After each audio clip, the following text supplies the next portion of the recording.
প্রিয় এলাকাবাসী, আমাদের আজকের মাহফিলে সম্মানিত অতিথিবৃন্দ আজকে আজকে সকলেই এসে উপস্থিত হচ্ছেন।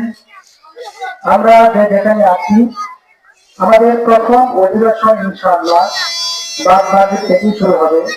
কিন্তু এখন আমাদের মধ্যে এলাকার একজন নতুন ওয়াইস হযরত মাওলানা সাইফুল আলম আজাদী সাহেব ইতিমধ্যে আমাদের মধ্যে এসে উপস্থিত হয়েছেন। এরপরে আপনাদের সম্মুখে কোরআন ও হাদিস থেকে তথ্য সমৃদ্ধ গুরুত্বপূর্ণ আলোচনা নিয়ে আসছেন হযরত মাওলানা সাইফুল আলম আজাদী সাহেব তারাই। হযরত মাওলানা সাইফুল আলম আজাদী সাহেব তারাই হযরতের মূল্যবান তাকরীর পেশ করার জন্য মাহফিল কমিটির পক্ষ থেকে সবাই অনুরোধ করছি।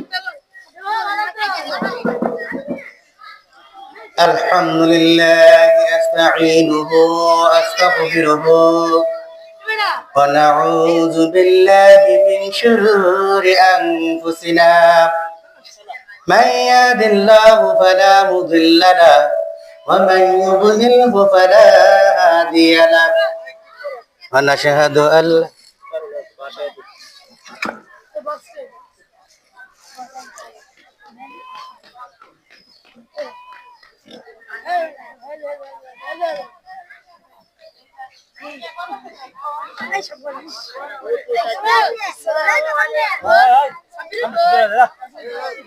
ঠিক আছে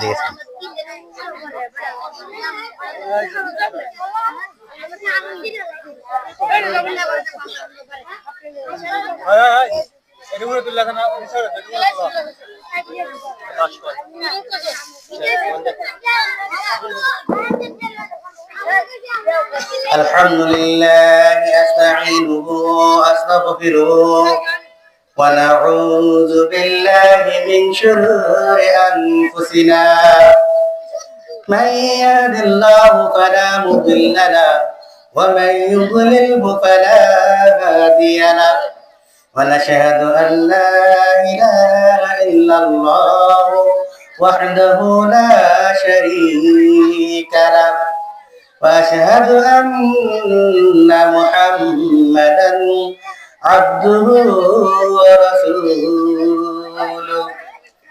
قال الله تعالى في كلامه المجيد وفي فرقانه الحميد أعوذ بالله من الشيطان الرجيم بسم الله الرحمن الرحيم إنك لعلى خلق عظيم قال النبي صلى الله عليه وسلم لا يؤمن أحدكم حتى أكون أحب إليه من والده وولده والناس أجمعين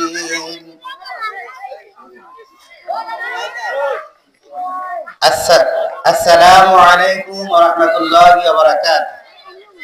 আপনারা সবাই ভালো আছেন? পিছনের আর বাইরে মনে ভালো নেই, সবাই ভালো আছেন তো? বেলঙ্কা কুচকান্দা যুব সমাজের উদ্যোগে বেলঙ্কা তারাইল কুচকান্দা বালুর মাঠে মসজিদ মাদ্রাসা কর্তৃক আয়োজিত আজকের মাহফিলের প্রধান অতিথি হযরত মাওলানা ফরহাদউদ্দিন আইভী সাহেব এবং আজকের মাহফিলের সভাপতি হযরত মাওলানা মুসলিউদ্দিন কাসিম সাহেব, তিনি আমার তালয় হন। বিস্তারিত পরিচয় সময় নাই তো, এবং প্যান্ডেলের ভিতরে হযরত উলামায়ে কেরাম এবং পর্দার অন্তরালের মা বোনেরা এবং বৃদ্ধ বয়সী পিতৃতুল্য বাবারা এবং যুবক ভাইয়েরা এবং প্যান্ডেলের ভিতরে সোনার কচি কাঁচা টুকরারা, সকলকে আমার অন্তর থেকে সালাম জানাচ্ছি। আসসালামু আলাইকুম ওয়া রাহমাতুল্লাহি ওয়া বারাকাতুহু। আপনারা সবাই ভালো আছেন তো? না জিজ্ঞাসি কারণ অনেকে ঠ্যাং ভাঙা থাকতে পারে, কেউ রাত ভাঙা থাকতে পারে, কেউ জ্বর আছে, কেউ পেট ব্যথা, কেউ কোমর ব্যথা আছে না এরকম। যারা কোমর ব্যথা এরা কি ভালো থাকতে পারে? তো দোয়া করি আল্লাহ সকলকেই ভালো রাখুন। সকলে বলেন আমিন। সুন্নাত নাই শুধু দাওয়াতের মেহমান, সুন্নাত নাই শুধু খাওয়া শেষ মধু পান, সুন্নাত নাই শুধু দাওয়াতের মেহমান, সুন্নাত নাই শুধু খাওয়া শেষ মধু পান, আরো কিছু সুন্নাত আছে তুমি জানো কি? জানলেও জীবনে কখনো তা মানো কি? সুন্নাত কোরআনের দিনের পাশাপাশি গড়িয়ে সব পারিয়ে চলা, মুহাব্বতে তার সুদিনের সাথী তুমি, দুর্দিনেও তার পাশে থাকো কি? আরো কিছু সুন্নাত আছে তুমি জানো কি? জানলেও জীবনে কখনো তা মানো কি? বর্তমান সময়ে মেয়েদের বাবা হওয়া সুন্নাত, মেয়েদের বাবা হওয়া সুন্নাত। তাই বলে আবার ছেলেদের বাবার আবার রাগ করেন না, কারণ আপনারা রাগ করবেন কেন? এক ছেলে জন্ম হলে তো 10 লাখ টাকা পাওয়া গেলেন, কি বলে? 2 ছেলে হলে 20 লাখ টাকা, 3 ছেলে হলে 30 লাখ টাকা। বুড়া বয়সেও আরে যদি আরেকটা ছেলে হতো তাহলে তো 40 লাখ টাকা পাইতো। কি আশা করে না? এমনও চেষ্টা করো, বুড়ো হয়েছে দেখি কি হয়েছে, পারলে আরেকটা বিয়ে করবো, হয় কিনা? কারণ ছেলের বাবারা রাগ করবেন না, ছেলের বাবারা ছেলে জন্ম দিলে 10 লাখ, 10 লাখের অর্থ কি বুঝতে পারবো না? কারণ ছেলে হওয়া মানে কি, ছেলেরা বিয়ে করে বাপের শ্বশুর বাড়ির থেকে 10 লাখ টাকা আদায় করতে হবে, এইটার জন্য বাপের বাড়ির বাপের খুশি, ঠিক না? কিন্তু মেয়ের মা মেয়ের বাবা তারা খুশি না, কারণ কি? মেয়ের মা বাবা মনে করে মেয়ে জন্ম দিলে বুঝি বুঝা, বুঝা না? আমার বন্ধুরা, আল্লাহ রাব্বুল আলামিন রাসূলুল্লাহ সাল্লাল্লাহু আলাইহি ওয়াসাল্লামকে 4টা মেয়ে দান করেছেন। কয়টা মেয়ে দান করেছেন? কয়টা মেয়ে? জোরে বলো, আরো জোরে। 4টা মেয়ে, 4টা মেয়ে। হযরত জয়নব, হযরত উম্মে কুলসুম, হযরত রুকাইয়া, হযরত ফাতিমা রাদিয়াল্লাহু তাআলা আনহা। এই 4 মেয়েকে আল্লাহ রাসূল জন্ম দিয়েছিলেন, আর তিনি 4 মেয়ের পিতা ছিলেন। জোরে বলেন ঠিক কি না? আল্লাহ তাআলা হযরত রাসূলুল্লাহ সাল্লাল্লাহু আলাইহি সাল্লামকে 4টা ছেলে দান করেছিল, কিন্তু আল্লাহ তাআলা দুনিয়াতে 4টা ছেলেকে জীবিত রাখেন নাই, বরং নবীর সম্মান বাড়ানোর জন্য আল্লাহ রাব্বুল আলামিন তার কাছে ডেকে নিয়ে গেলেন। জোরে বলেন ঠিক কি না? কারণ কি? আল্লাহ তাআলা যে 4 ছেলেকে জীবিত রাখলেন না, কারণ কি? কারণ হলো এমপির ফুলা এমপি হয়, পুলিশের ফুলা পুলিশ হয়, মেতরের ফুলা মেতর হয়, আর নবীর ফুলা কিন্তু নবী হয়। কিন্তু আল্লাহ রাব্বুল আলামিন বলেছেন আনা খাতামুন নবিয়্যিন, বিশ্ব নবী সাল্লাল্লাহু আলাইহি সাল্লামকে আমি শেষ নবী বলে খতমে নবুয়্যতির ওসিলায় শেষ নবী বলে আমি এরকম সিল মেরে আমি নবুয়্যতির দরজা বন্ধ করে দিয়েছি। মুহাম্মদ সাল্লাল্লাহু আলাইহি সাল্লামের পরে পৃথিবীতে আর কোন নবী আসবেন না। জোরে বলেন ঠিক কি না? আল্লাহর নবীর যারা পৃথিবীতে ডাক্তার, তাহলে তারা 4 ছেলে ছিল। একজন বলতে পারতো আমার বাবা মুহাম্মদ, আমি হব গদ্দিনশীল নবী। আমার বাবা মুহাম্মদ, আমি হব গদ্দিনশীল পীর। আমার বাবা মুহাম্মদ, আমি হব গদ্দিনশীল বড় আলেম। কি এই লয়ে সাহেবের মতো মারামারি লাগতো না? এই জন্য আল্লাহর হিকমত হলো আল্লাহ তাআলা তার ছেলেকে এই দুনিয়া থেকে উঠায় আল্লাহর কাছে নিয়ে গেলেন, কিন্তু আল্লাহ তাআলা তার 4 মেয়েকে এই দুনিয়াতে জীবিত রাখলেন। এর একটা উদ্দেশ্য আছে না? ও মা বোনেরা, আপনারা হতাশা হবেন না, আপনাদের জন্য সুসংবাদ হলো আল্লাহ রাসূল সাল্লাল্লাহু আলাইহি সাল্লামকে আল্লাহ রাব্বুল আলামিন বলেছেন, ওগো নবী, আপনি হতাশা হবেন না, আপনি নিরাশা হবেন না, আপনি এরকম এরকম নিঃস্ব মনে করবেন না। ওগো নবী, আপনাকে আমি একটা মেয়ে দিলাম, আপনি যদি একটা মেয়েকে তাকে কোরআন শিক্ষা দিয়ে হাফেজা আলেমা বানাইয়া একটা নেককার পরহেজগার দিনদার নামাজি ছেলের কাছে যদি বিয়ে দেন, একটা জান্নাতের মালিক হয়ে গেলেন। সুবহানাল্লাহ। তাহলে আল্লাহর নবী আপনাকে আমি একটা মেয়ের মালিক বানাইলাম, একটা মেয়ে, দুটো না, 4-4টা মেয়ের মা বাবা বানাইলাম। আমি আল্লাহ তাআলা তো মেয়ের পিতাকে আমি আল্লাহ তাআলা খুশি হয়ে মেয়ে দেই, আর আমি আল্লাহ তাআলা আপনাকে 4টা মেয়ের বাবা বানাইলাম। আমি আল্লাহ আপনার উপর খুশি, এবং আপনি যদি 4টা মেয়েকে এরকম কোরআনের হাফেজা, কোরআনের আলেমা মাদ্রাসায় পড়াইয়া কোরআন শিখাইয়া একটা নামাজি ছেলের কাছে বিয়ে দিবেন, আপনি 4টা জান্নাতের মালিক হয়ে গেলেন। জোরে বলেন সুবহানাল্লাহ। বর্তমানে কিছু যুবক আছে নবদম্পতি, নতুন বিবাহ করছে, বছর 1 বছর হয়েছে, নতুন বিয়ে হলে কি নবদম্পতি না? এইবার 1-2 বছর হয়ে গেল, একটা 2টা মেয়ে হয়ে গেল, এইবার যুবক বাবারা আসে রাগ করলো, এইবার 3য় সন্তান যখন পেটে চলে আসলো, বিবিকে বলে, কিরে সালেহি, এইবার যদি মাইয়া হয়, তোর তালাক, তোর মারে তালাক, তোর বাপের তালাক, যে হুজুরে তোর বিয়ে করেছে হেরাও তালাক, যে হুজুরে বিয়ে করে আবার মারা গেছে হেরাও তালাক।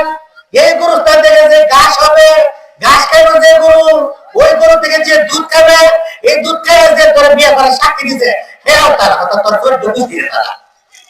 কি কোথায় দিছে? রাগে সুরে কিরে, কারণ আল্লাহর নিয়ামতের প্রতি শুকরিয়া করে না, আদায় করে না। ফাবিআই আলা'i রাব্বিকুমা তুকাযযিবান।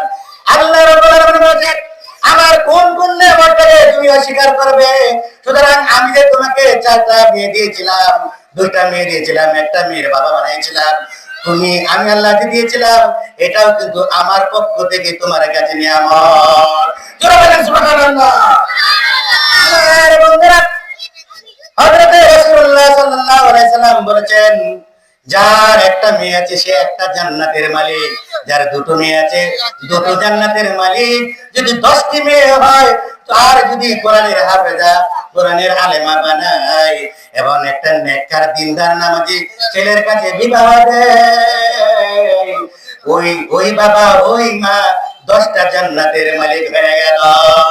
জোরে বলেন সুবহানাল্লাহ। আরো কিছু হাজার বড় মানা আছে, কিছু মজার বড় মজা আছে, কিছু ব্যবহার বড় ব্যবহার এরকম মজা আছে না? আমি মজা না, এটা হচ্ছে মজার বড় মজা। এমন মজার বড় মজা, 10 মাস 10 দিন স্ত্রী তার সন্তানকে পেটে ধারণ করে, একটা পেটে টিউমার হয়ে গেলে 5 দিন 7 দিন 10 দিন 1 মাস ব্যথা সহ্য করতে পারে না, শেষ পর্যন্ত সিজার লাগে। সিজার বুঝেন তো, খালি শুধু বাচ্চা হলে সিজার না, পেটে অপারেশন লাগলে, পাথর হইলে, টিউমার হলে কি অপারেশন লাগে না? এইটাও তো একটা সিজার। কি বলে? খালি পেট কাটলে কি সিজার হয়? যে কোনো কারণে পেট কাটবে, এটাই হলো সিজার। কি বলে? আপনারা খালি কথা মনে পেট টেনে যে সিজার হয়, পেট সিজার হয়। আসলে অসুস্থ হয়ে গেলে তখন পেটে টিউমার কাটে 1 মাস দেরি করতে পারে না, তাকে সিজার করে অপারেশন করে টিউমার বের করতে হয়। জোরে বলেন ঠিক না? আমার বন্ধুরা, ওই মা স্ত্রী 10 মাস 2 দিন একটা সন্তানকে পেটে ধারণ করে, 10 মাস 2 দিন খানা খেতে পারে না, কোনোভাবে আরামে একটু শুইতেও পারে না, উঠান বাড়ি সঠিকভাবে একটু ঝাড়ু দিতে পারে না, স্বামীকেও ঠিক মতে সবার সামনে ভাত বেড়ে সামনে দিতে পারে না, সন্তানদেরকে স্কুলে মাদ্রাসায় গোছায় পাঠাইতে পারে না, কত কষ্ট করে রে 10 মাস 10 দিন খাবার খেতে বসলে ওই মা পেটের মধ্যে যখন সন্তান তখন খাবার খাওয়ার সময় যখন পেটের মধ্যে লাথি মারে, ওই লাঠিকে মা চিৎপটাং হয়ে ভাত ফেলে দিয়ে মাটির মধ্যে শুয়ে পড়ে যায়। কত কষ্ট করে রে মা বেহুশ হয়ে যায়, বেতার যন্ত্রণায় মা তখন পানিতে পড়ে যায়, বেহুশ হয়ে গিয়ে স্বামী তো ছটফট করে ডেকে ডেকে মা, ও গো স্বামী, এই সন্তান পেলে ধারণ করলাম 10 মাস 10 দিন, আমি শান্তি পাই না, খেতে গেলেও শান্তি পাই না, বসতে গেলেও শান্তি পাই না, আমি রান্না বান্না করতে শান্তি পাই না, ঘুমোতে গেলেও শান্তি পাই না গো স্বামী, আমি মনে হয় আর বেতার জন্য বাঁচবো না। ওগো স্বামী গো, এই সংসারের স্বামী, এই সন্তানকে প্রসব করতে যাইয়া আমি যদি শহীদ হয়ে যাই গো স্বামী, এই সন্তানকে প্রসব করতে যাইয়া আমি যদি স্বামী মারা যাই গো, তোমার দুটি পায়ে পড়ে জীবনে যদি কোনো ভুল করে থাকি গো স্বামী, আমাকে তুমি ক্ষমা করে দিও। আমার বন্ধুরা, এই 10 মাস 10 দিন সন্তানকে বাপের ধারণ করে আর মজার করে ভাগা কয়, ছেলে সন্তান যদি না হয়, যদি মেয়ে হয় তোরে আমি তালাক দিব, একটারে না এর 14 গোষ্ঠীরে তালাক দিতে কয়।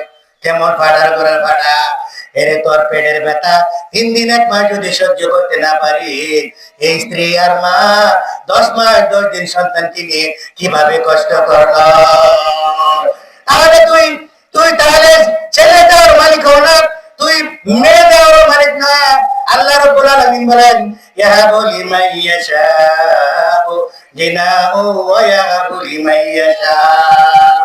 আল্লাহ রাব্বুল আলামিন বলেন, ছেলে দেওয়ার মালিক আমি, মেয়ে দেওয়ার মালিক আমি। কাউকে ছেলে দেই, কাউকে আবার মেয়ে দেই, কাউকে ছেলে দেই না, কাউকে মেয়ে দেই, কাউকে ছেলে দেই, কাউকে মেয়ে দেই না, কাউকে আবার কোনটাই দেই না। এটা আমি একমাত্র আল্লাহ তাআলার ক্ষমতা, কোন মানুষের ক্ষমতা নাই।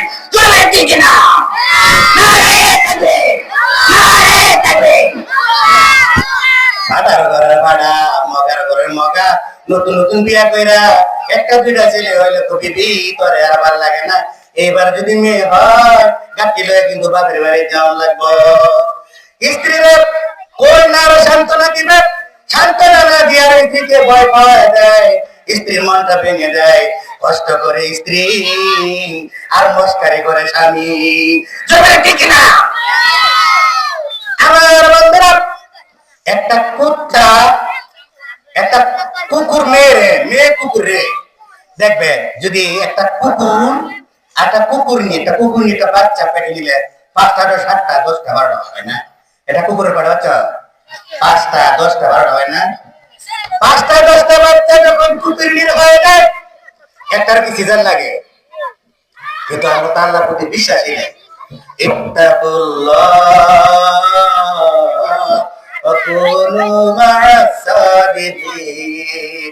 আমাদের আল্লাহর প্রতি কোনো ভরসা নাই, আল্লাহর প্রতি বিশ্বাস নাই, ভয় নাই, আল্লাহর প্রতি ভালোবাসা নাই। আর আল্লাহর প্রতি এতিম ভালোবাসা না থাকার কারণে আমরা দৌড়মারি ডাক্তারের কাছে, হাসপাতালে। আল্লাহ ঠিক আছে 50,000 টাকা যখন আগে বের করতো, তোরে কিন্তু আমি সিজারে লাগাবো। আর আমাদের মা বোনরা যারা জন্ম দিচ্ছে, আমাদের মতো 5টা 10টা 12টা সন্তানের একটা সিজার লাগছে, কারণ তারা আল্লাহর প্রতি বিশ্বাস করতো, মুরব্বিদের কাছ থেকে দোয়া নিত, আগে আমাদের কাছে দোয়া আনতো, আর প্রতিবেশীর কাছে দোয়া চাইতো, বাবা গো আমার একটা সন্তান হবে গো বাবা, ছেলে হবে না মেয়ে হবে জানি না, যেটাই হয় শুকরিয়া, কিন্তু ভালোভাবে যেন নরমালি ডেলিভারি হয়, এই জন্য ইমাম সাহেব দোয়া করবেন। জোরে ঠিক না? আমার বন্ধুরা, ওই কুকুরনিটা যখন 12টা সন্তান প্রসব করে, 12টা সন্তান যখন প্রসব করে, আর যখন প্রসব করার পরে মনে অস্থির হয়ে যায়। ওই বেটা কুকুরটা পুরুষ কুকুরটা কখন যাইয়া ওই স্ত্রী কুকুরটার বিবিকে যাইয়া গালের সাথে গালটা লাগাইয়া আর বলে, বিবি গো, 10 মাস 10 দিন আমার 12টা সন্তানকে তুমি পেটে রেখেছ, কিন্তু তোমার কষ্ট শুধু আমি দেখে গেলাম গো বিবি, কিন্তু তোমার দুঃখের বাকি হইতে পারলাম না। আহারে বিবি, না জানি তুমি কত কষ্ট করেছ। আহারে বিবি, কত কষ্ট তুমি সহ্য করেছ। ও গো বিবি, কত তুমি যন্ত্রণা সহ্য করেছ। এইভাবে একটা একটা কুকুর দেখে একটা কুকুর সান্ত্বনা দেয়, কিন্তু কিছু হারামজাদা যুবক আছে, স্ত্রীদেরকে কন্যা সন্তান পড়ে আসে, তাদেরকে লাঞ্ছনা গঞ্জনা আর মারধর করে থাকে। জোরে ঠিক কিনা? আমি এগুলো মাখার করে মাখা। জোরে ঠিক কিনা? এগুলা যুবক নামের কলঙ্ক। কারণ আল্লাহর ক্ষমতার উপরে পৃথিবীর কারো ক্ষমতা নাই। জোরে ঠিক কিনা? আমার বন্ধুরা, এই জন্য আজান আজান হয়েছে আর করবো পড়বো নামাজ পড়বো নামাজ পড়বো। তাছাড়া আমার বন্ধুরা, আসলে প্যান্ডেলের তো এখন গুছানো হয় নাই। এটা হলো আমি বলতেছিলাম যে ভাইগনা মামার বাড়িতে গেছে, বুঝেছেন? মামার বাড়িতে গেলে কি এটা পয়সা লাগে? আম কাঠল ছিঁড়ে ছিঁড়ে খাইলে, টপ গিললে, জাম কাঠল আম আছে না, কলা, এটা ছিঁড়ে ছিঁড়ে খাইলে পয়সা লাগে? ভাইগনা মামার বাড়িতে গেছে, থাকে শহরে। কোথায় থাকে? শহরে। ওই শহরে এসে যখন বাড়িতে আছে, তখন মামা এই ক্ষেতের মধ্যে জ্বালা বপন করার জন্য কাজ করতে গেল। মামা বাড়িতে নাই, মামি আছে, ছোট বোন আছে। কি আছে? মামি আছে, ছোট বোন আছে। ভাগিনা যখন মামার বাড়িতে চলে গেল, মামি তখন ওই শুটকির ভর্তা দিয়ে, আলুর ভর্তা দিয়ে, নিরামিষ দিয়া, শাক দিয়া ভাত দিল। ওর মামুর বাড়িতে আছে কি শুটকিতে ভাত কেন লেগে? মামি তখন ভাত দিয়ে বলতেছে, বাবা এই খাবারটুকু আছে, এখন খেয়ে নাও। পরবর্তী তোমার মামা যখন বাজার থেকে বাজার নিয়ে আসবে, গরুর গোশত নিয়ে আসবে গুনা করে, তারপর বিরিয়ানি করে তোমাকে রান্না করে খাওয়াবো। মামি সান্ত্বনা দিতেছে। এইবার ছেলে বলে, ফ্রেন্ড যখন ক্ষুধা, ছেলে খায় বলে, ভাগিনা খায় মশলা মশলা ভালো ভালো চলবো চলবো। এরপরে শহরে তো লেখাপড়া করাচ্ছে তো বলতেছে, ভালো ভালো, ঠিক আছে ঠিক আছে, something is better then nothing. ঠিক আছে, something is better then nothing কইছে কি ইংলিশে। কথাটা কি ইংলিশে না? ইংলিশে। তখন বইলে কইতেছে, মা ভাইয়া কি বলতে শুনছনি? বুঝছি। কিতা বুঝছ? কইছে শামসুদ্দিনের বেলার ঘরে জিয়ের দিকে নাতি। ঠিক আছে, শামসুদ্দিনের বেলার ঘরে জিয়ের দিকে নাতি। মান গিলা ওরা জানে, বই গিলা ওরা জানে। ছেলে বলছে something is better then nothing. নাই মামাছে কানা মামা ভালো হতা পেটে কুদা ভালো দেখুন খায় আর কুদাটা মিলে এটাই সব আলহামদুলিল্লাহ আলহামদুলিল্লাহ। তো আমি মাফিল করতেছি, আসলে আমি কিন্তু শুকির ভর্তা আলু ভর্তা নিরামি। পরবর্তী বড়রা যারা আসবে, এরা হলো মামা, গরুর তুমি আসবে, বড় বড় আলোচনা শোনাবে। এটা আপনারা পেট বই আলোচনা শুনবেন। সকলে বলেন আমি অগুচালিত হয়, আমি আপনাদেরকে গুছাইয়া দিয়ে গেলাম। আমার বন্ধুরা, কিছু কিছু মানুষের নাম ব্যাঙ্গায়, নাম ব্যাঙ্গায় না? আর নাম কি? আব্দুল আউয়াল। নাম কি? আব্দুল আউয়াল রে, মা বাবাও কয় আওয়াইলে। আসলে কি হয়েছে? তার নাম কি? আব্দুল আওয়াল। ডাকতে হবে আব্দুল আওয়াল। আর নাম ব্যাঙ্গায় যদি কেউ ডাকে, এটা কিন্তু সুন্নতের খেলা এবং কবিরা গুনাহ। আর নামটা সুন্দর করে ডাকা কি সুন্নাত নাকি? আমার বন্ধুরা, হযরতে আম্মাজান আয়েশা রাদিয়াল্লাহু তাআলা আনহা রাসূলুল্লাহ সাল্লাল্লাহু আলাইহি সাল্লাম একবার উঠানের মাঝখানে বসে হয়তো কোন কথাবার্তা বলতেছে। তার মধ্যে রাস্তা দিয়ে একজন খাট্ট মানে আমরা আমাদের দেশের আঞ্চলিক কথা বলে বাউনার ঘরের বাউনা, আমরা কই না রে বাউনার ঘরের বাউনা, তোর বাপ বাউনা, তুইও বাউনা, বাউনার ঘরের বাউনা।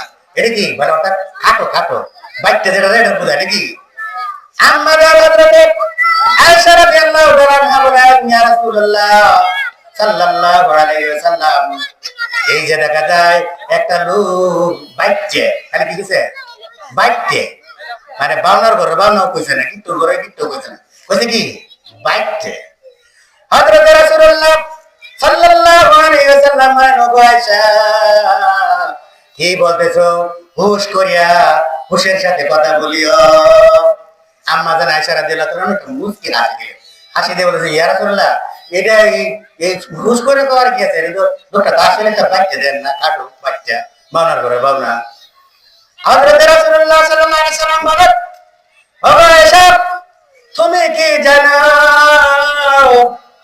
এই বাচ্চা বলার কারণে বাউনার ঘরে বাউনা বলার কারণে ওই গিফটর ঘরে গিফট বলার কারণে আওয়াইলে তুমদুদ্দে মামুন্নে এই যে ব্যাঙ্গে ডাকার কারণে এটা কেমন একটা পরিস্থিতি তোমার এই কথার পাওয়ারটুক এত ঘৃণিত এত ঘৃণিত এত খারাপ এত খারাপ এত খারাপ এত ঘৃণিত হয়ে গেল আয়েশা এই এই খারাপের পাওয়ারের কারণে সাত আসমান জমিনের মধ্যে যত পানি আছে সমস্ত পানি ওই কথার তেজের পারে ঘৃণার পারে কালো হয়ে যেত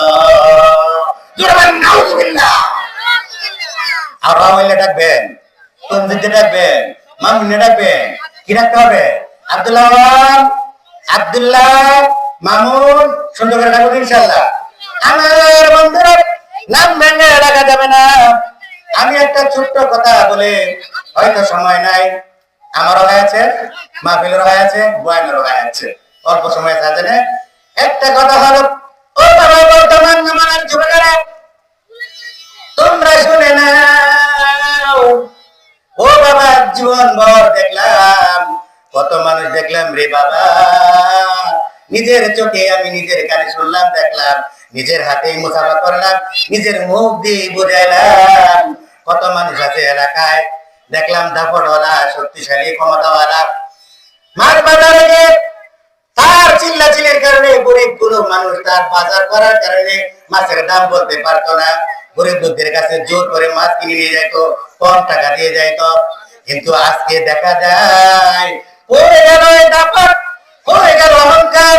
পড়ে গেল তোমার ক্ষমতা পড়ে গেল টাকা সব কিছু ফেলে দিয়ে আমার হয়ে গেল 7 দিন ধরে বিছানায় পড়ে রইল এমন অসুস্থ হয়ে গেল রে ও যুবক বাবারা শোনো রক্তের গরম হিংসার গরম টাকার গরম রূপের গরম আর ক্ষমতার গরম দাপটের গরম দেখায় না কারণ তোমার আমার হায়াত কিন্তু 60-70 বছরের চেয়ে বেশি হবে না বলেন ঠিক না আমার বন্ধুরা এইভাবে এক যুবক নান্নু এই নান্নু রাসূলের ভালোবাসায় তার নাম ছিল নান্নু রাসূলের ভালোবাসায় মহব্বতে পড়ে গালে আস্তে আস্তে দাড়ি